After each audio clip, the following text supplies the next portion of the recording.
you over sooner. But Joe's been so busy at the studio lately that all he does every night is come home and fall into bed. Yeah, and probably making so much money he needs a truck to get it to the bank. By the way, where did he disappear to? He's in the kitchen. He'll be right in. Al, take your usual place in Gloria. Mary, it's beautiful. The table, I mean. What is this, an anniversary or something? Thank you. No anniversary. But it is a special occasion. You see, Joe has learned... Mary, don't tell him a thing. They'll find out for themselves. All right. Everybody ready? No. Wait a minute. Some kind of a gag. Now, it's not an anniversary, but it is a special occasion. Now, we have to find out for ourselves. I got it. You're going to try carving a turkey again. Oh, now hold everything, will you, Joe? Now, don't start carving that beautiful turkey yet, please. I got to go get my camera. You know, I always swore if we had pictures of you the last time you tried carving a turkey, we'd have made a mint selling them for a TV comedy. Oh, now, Joe, please don't get hurt. No, I wouldn't hurt you for the world, you know that, Joe, but honest, watching you carve is...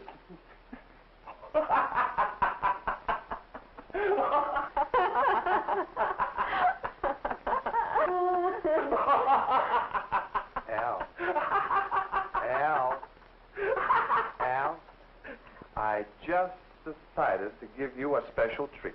Now, I was going to let you watch from the other end of the table. But for you, seeing as how you're my very special friend, and because you get such a kick out of watching me carve, I'm going to give you a special performance. Now, would you step right over here, please? Now, I want you to watch very close. Gloria, Mary.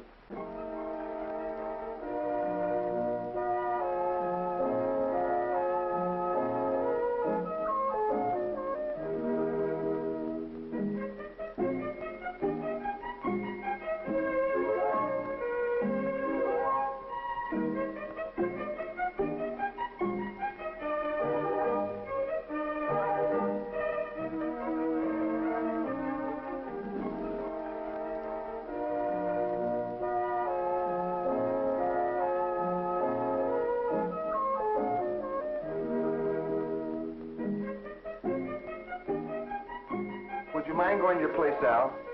Or are you going to stand there staring all night? But where did you learn to carve like that? You been taking lessons or something?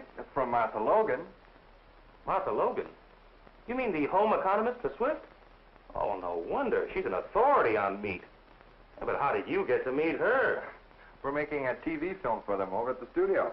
And the minute I saw what it was all about, I made up my mind to really learn all about carving. And during camera rehearsals, I got a chance to talk to her. Excuse me, Miss Logan. Say, tell me, you think a guy like me can learn how to carve anything like you do? Of course. And why not? It's not magic, you know. Well, it sure looks like it the way you do it. And to learn how to do it with all these different meats. It's not nearly as complicated as you might think. Really, all you have to learn is a few different methods. Here, I'll show you what I mean. Spread out on the table here are more than 20 different cuts of meat, if you include the turkey and chicken. Now, you'll notice that we have them grouped. Leg of lamb, whole ham, and the picnic shoulder are carved exactly alike. You'll see how most of these are carved during camera rehearsals and when we photograph them.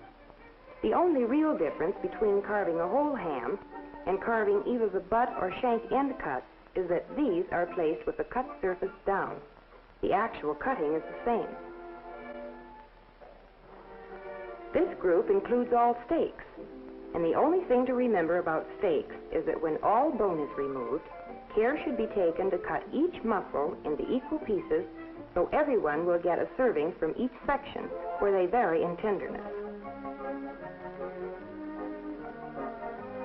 And for these boneless cuts of meat, just make sure that all carving is done at right angles to the meat grain. That way, all servings are more tender and tasty. Any pot roast cut is the same once the bones are removed. The only thing to remember is that all cutting should be across the grain or fibers of the meat.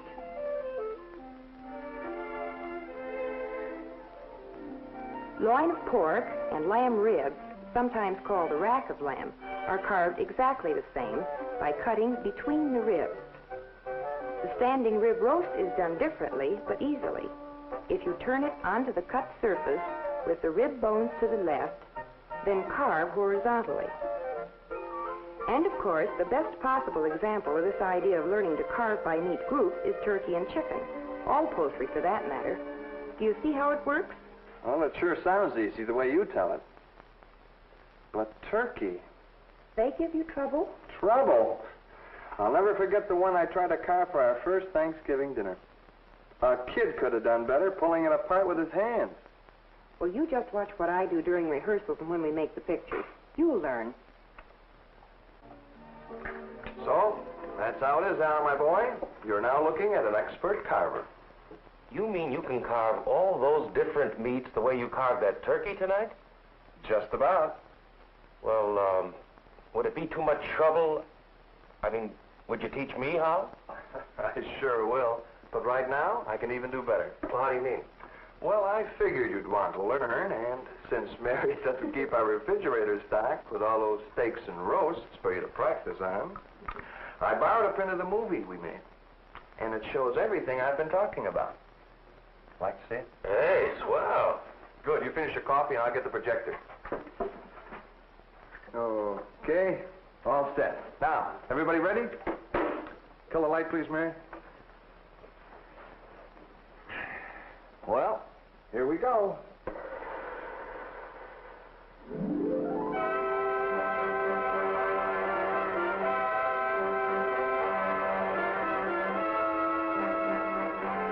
For centuries, the carving of meat has been a fine art which has been practiced largely by highly trained chefs and a few husbands who have had enough interest and patience to learn the skills. But now, Martha Logan, eminent home economist, has devised a simple method of grouping the most common meats, a method that makes it easy for anyone to learn to carve. This method of grouping the various meat cuts is really quite simple. All that is required is an understanding of the similarity between different cuts of meats. For instance, people seldom think of ham and leg of lamb as being anything alike. Yet, methods for carving them are identical. Here, I'll show you. The first thing you do is to locate the wedge-shaped bone called the H-bone. Here it is on the leg of lamb, pointing toward the section from which the big horseshoe-shaped slices are cut. And here is the H-bone on the ham. With the shank bone to the right of the carver, first step in carving is to remove several slices from the side opposite the meaty section. This makes a flat surface for the roast to rest on while carving. With the fork placed in the butt end of the roast to hold it firm, start slicing at the shank end, cutting down to the bone with firm strokes. Slices should be at least a 1/4 inch thick.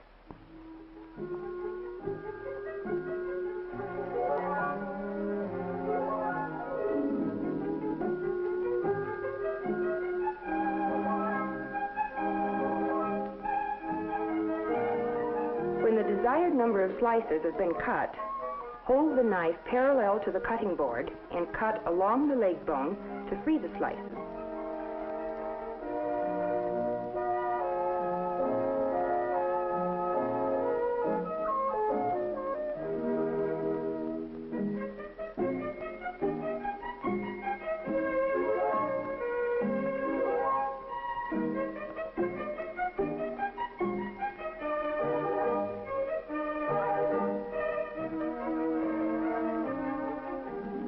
And exactly the same method is used for roast leg of lamb. The standing rib roast of beef is really one of the easiest roasts to carve properly. Ribs to the left of the carver, the fork is inserted between the first and second ribs to hold the roast firmly. 1/4 inch slices are made from the right side of the roast across to the ribs. Remember to let a roast stand 15 minutes to let it firm up. It will carve more easily.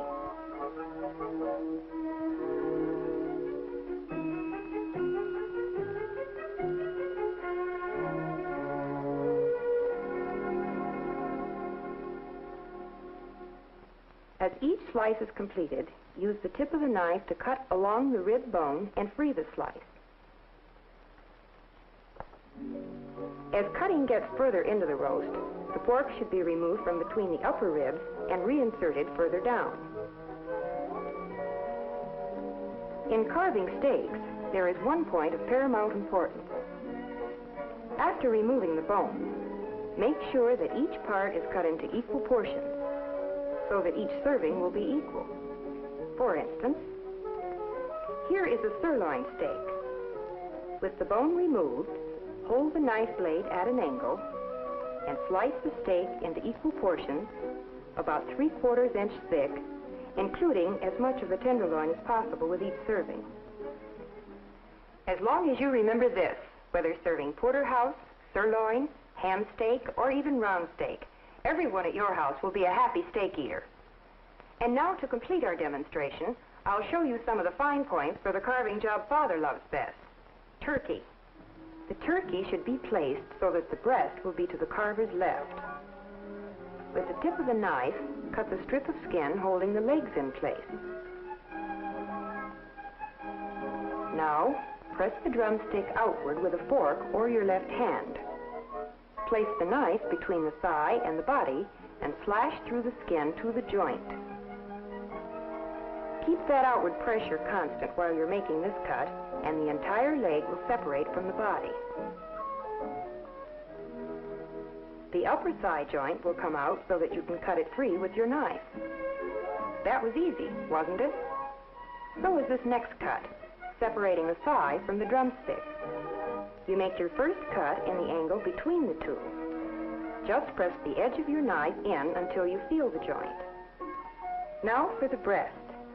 Take your fork, put it firmly into the wing, and press it away from the body. With your knife, make a long cut just above the wing joint, cutting in all the way to the bone. When that cut is made, the breast is ready for carving. Start about halfway up the breast and slice straight down toward that cut above the wing joint. When your knife reaches the cut, the slices will fall free. Each succeeding slice of white meat is started higher on the breast until the crest of the bone is reached. You'll find with just a little practice, you'll acquire every bit of the skill of the expert. Happy carving and good eating. Okay, Mary, would you hit the light, please?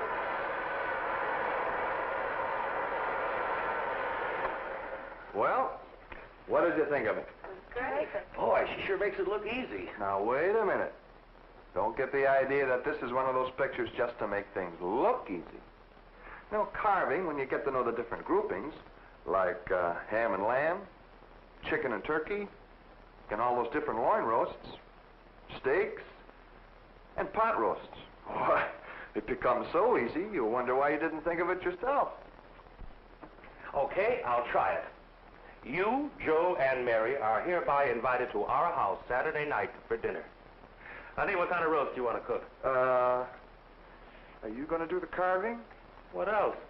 Gloria, you better play it safe and make a bologna. Okay. After the way I've ribbed Joe, I guess I had that coming. So to show you that my heart's in the right place, we will have standing rib roast. Okay?